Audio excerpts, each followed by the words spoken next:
Good morning, everyone.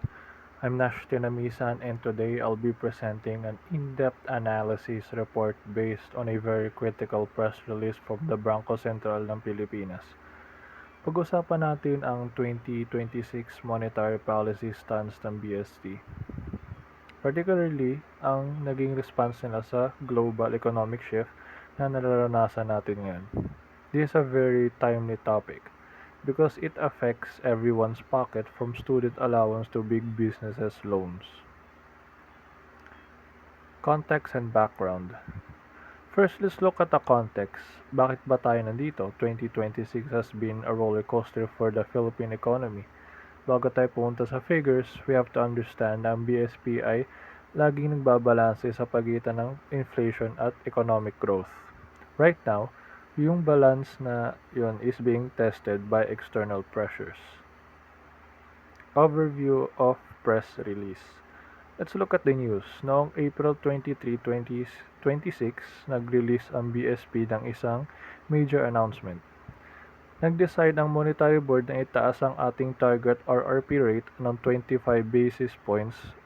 So from 4.25%, naging 4.5% na ang policy rate natin.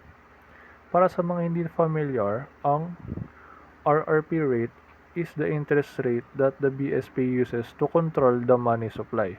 When they hike this, basically, sinasabi nila na kailangan nating magpreno ng kaunti sa paggastos. Primary drivers of the hike. Bakit kailangan magpreno? May tatlong main drivers tayo rito. First is the Middle East energy crisis. Dahil sa tension doon, ang global oil prices ay hindi stable, which is major supply side shock for us.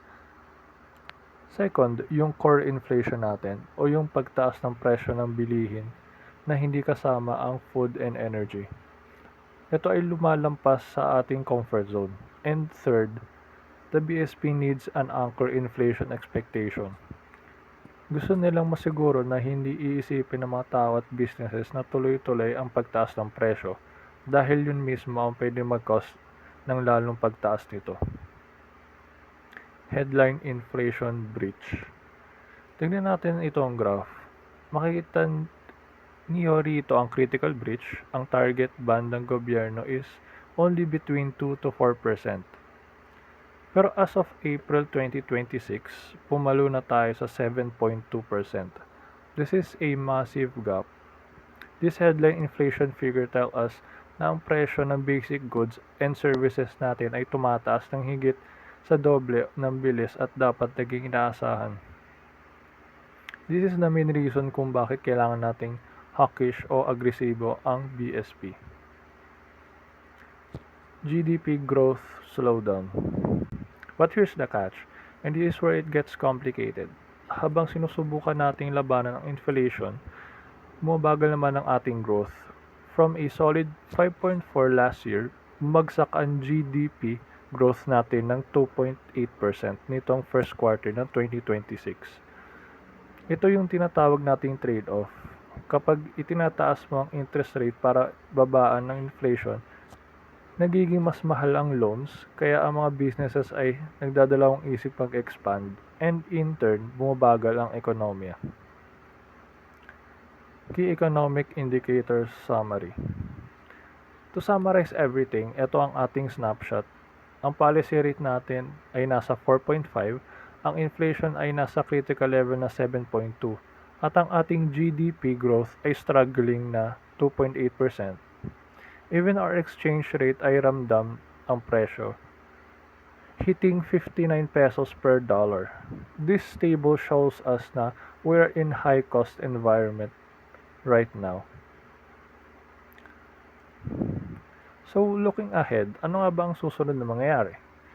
Is this the last hike o simula pa lang ito? The Painful Balancing Act. Ang tawag ng mga analyst dito ay Painful Balancing Act. On one side, kailangan nating i-contain ang inflation para maprotektahan ang mga consumers at yung mga nasa lower income brackets.